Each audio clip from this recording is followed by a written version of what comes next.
Jeremiah 24. After Nebuchadnezzar king of Babylon had taken into exile from Jerusalem Jeconiah the son of Jehoiakim, king of Judah, together with the officials of Judah, the craftsmen, and the metal workers, and had brought them to Babylon, the Lord showed me this vision. Behold, 2 baskets of figs placed before the temple of the Lord.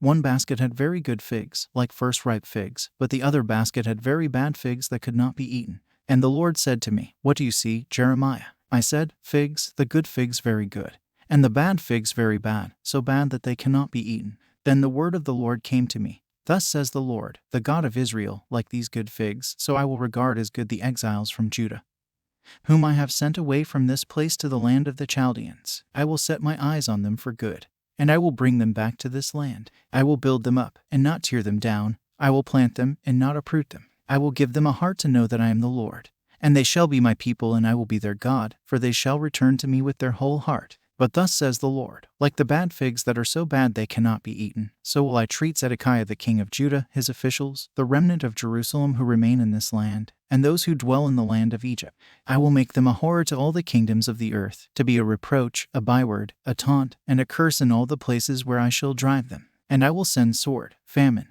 and pestilence upon them, until they shall be utterly destroyed from the land that I gave to them and their fathers. Jeremiah 25. The word that came to Jeremiah concerning all the people of Judah, in the 4th year of Jehoiakim the son of Josiah, king of Judah, which Jeremiah the prophet spoke to all the people of Judah and all the inhabitants of Jerusalem. For 23 years, from the 13th year of Josiah the son of Ammon, king of Judah, to this day, the word of the Lord has come to me, and I have spoken persistently to you, but you have not listened.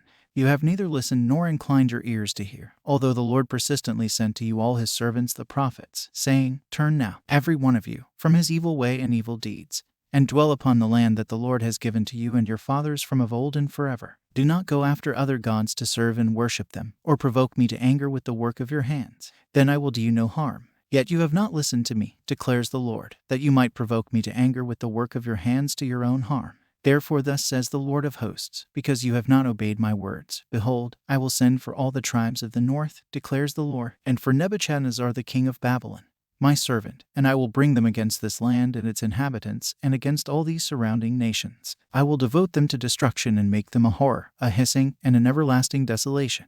Moreover, I will banish from them the voice of mirth and the voice of gladness, the voice of the bridegroom and the voice of the bride, the grinding of the millstones and the light of the lamp. This whole land shall become a ruin and a waste, and these nations shall serve the king of Babylon 70 years. Then after 70 years are completed, I will punish the king of Babylon and that nation, the land of the Chaldeans, for their iniquity, declares the Lord, making the land an everlasting waste. I will bring upon that land all the words that I have uttered against it, everything written in this book, which Jeremiah prophesied concerning all the nations. For many nations and great kings shall make slaves even of them, and I will recompense them according to their deeds and the work of their hands.